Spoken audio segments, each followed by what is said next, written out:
What's up, street foodies?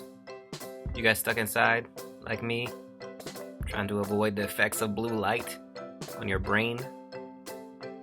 Listen, I'm not really getting out, eating it on the street right now, as we shouldn't, right? I'm just trying to follow directions. I'm not great at that. I can stay inside. Plus, I'm cooking a lot. I'm not making these recipes and putting them up on YouTube because that's just too much work. What I'm doing is just going straight from the phone to Instagram TV. Sometimes I share it on the Facebook page, and I just wanted to let y'all know, if you're looking for more content from me, it's not my usual thing. I'm not out there eating a snack. I'm not talking about China. But I'm not bad at cooking.